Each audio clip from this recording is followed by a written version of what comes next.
Life isn't fair. There, I said it. Life isn't fair, especially right now.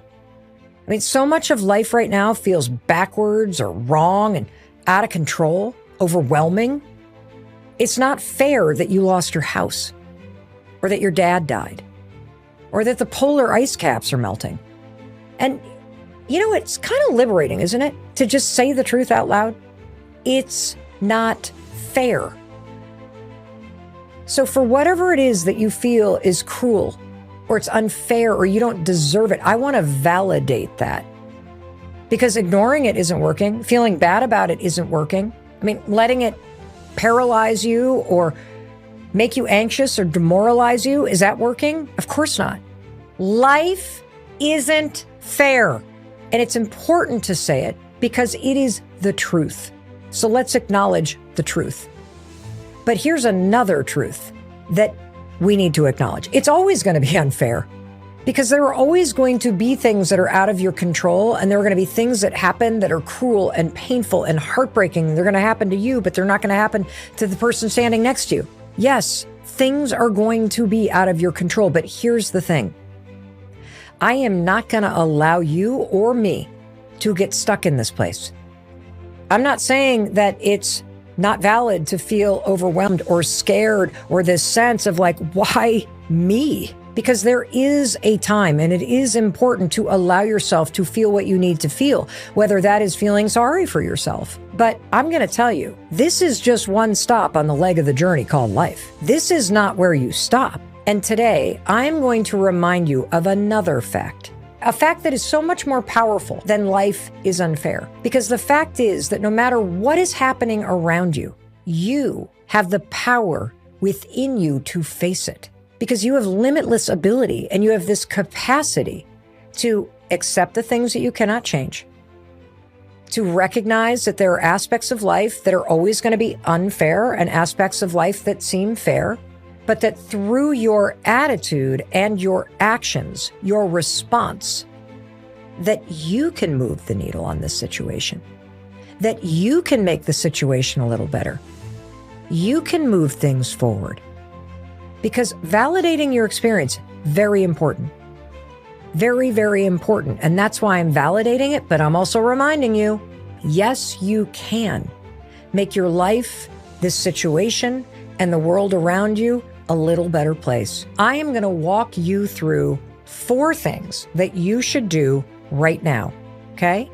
And the first step is to give yourself a deadline. And you may be thinking, a deadline? What is a deadline for? Great question.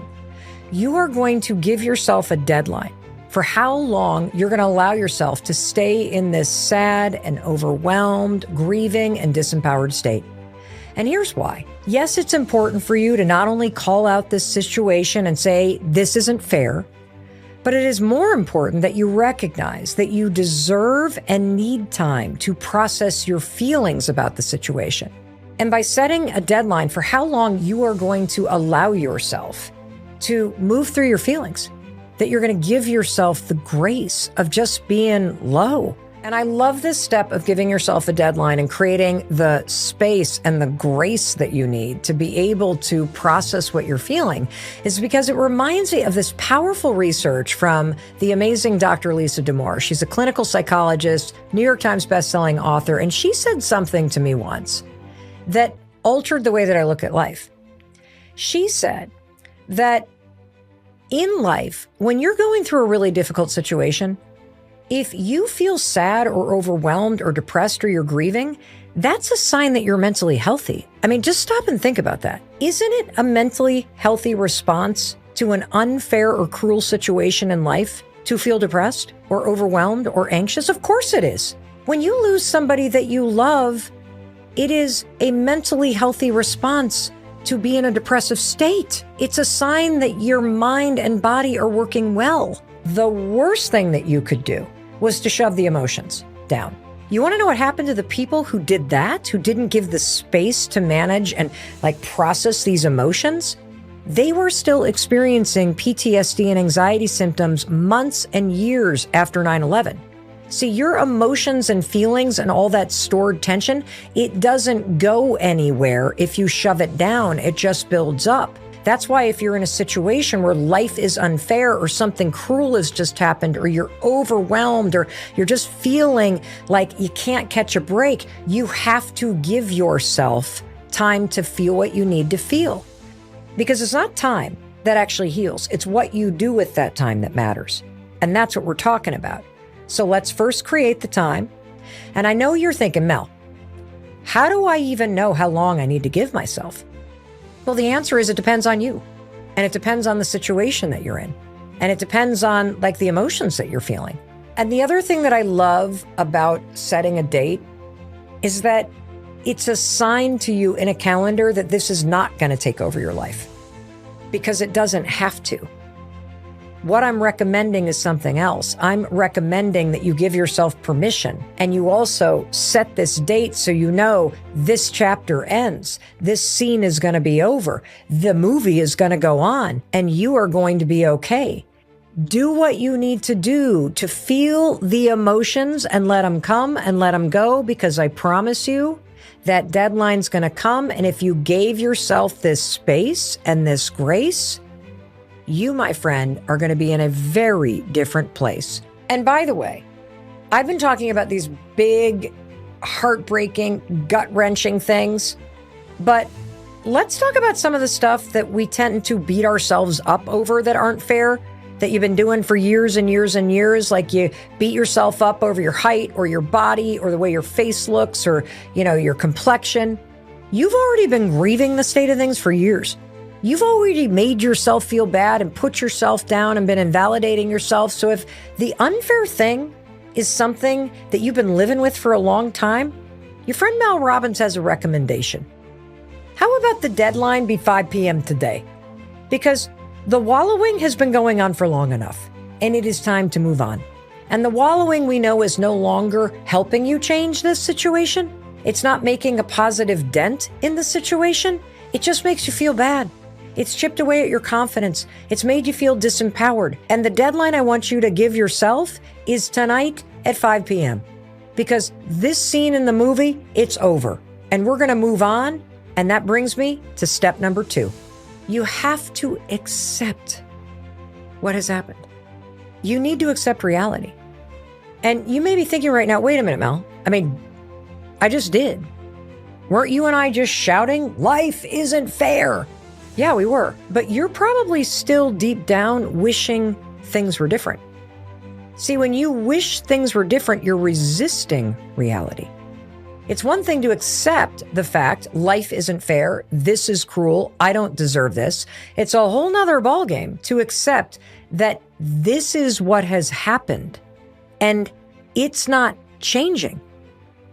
And the longer that you hold on to the wish that this didn't happen or that things were different or that somehow the situation wasn't what it was or you weren't in the position that you're in, the longer you hold on to this wish, the longer you prolong your own suffering. Most of human suffering, our internal pain, our anguish, it comes from the desire to have things be different than how they are. This is philosophies that date back into the beginning of human history, whether it's Stoicism or Buddhism, this notion of learning how to accept the things you cannot control. There's one quote I love from the poet Rumi. Try not to resist the changes that come your way. Instead, let life live through you. Honestly, that's the let them part of my theory. Let them is when you accept things as they are and as they're not. Let them is when you let life live through you. Sometimes the most important lessons from life come in the cruelest ways. And the deepest wisdom comes through the most painful experiences. For myself, I can look back and say, certainly about my life, that it's always in those moments that I got the worst news, that I've ultimately discovered the best things about myself. Now, I didn't want to have to learn them that way, but it's true. And somehow learning how to accept a new reality. You're going to discover something, that life is going to move through you, because the truth is, you're already in the new reality. The relationship is over. The house is burned down. The person's gone. Wishing it were different doesn't make it different. It just makes the present moment more painful, and you feel all this tension because you're just resisting it. You got to learn how to let it move through you. And look, I'm not saying this is easy. I mean, when life hands you a poop sandwich, you feel like you're supposed to choke it down. Well, here's what I think this poem means. Let life move through you. It's sort of peaceful, isn't it? You can feel yourself drop the resistance, because what that line is actually saying is that when life hands you a poop sandwich, you don't have to shove it down your throat. You could just put it down on the plate beside you and move on. Yes, it's there and life just served it up to you, but you don't have to carry it. You can accept that life just handed you this poop sandwich and now you're sitting right next to it. And this is the scene of your life. But it's only until you can do that and truly allow it to move through you that your life will start to move forward too. If this inspired you, subscribe for more motivation.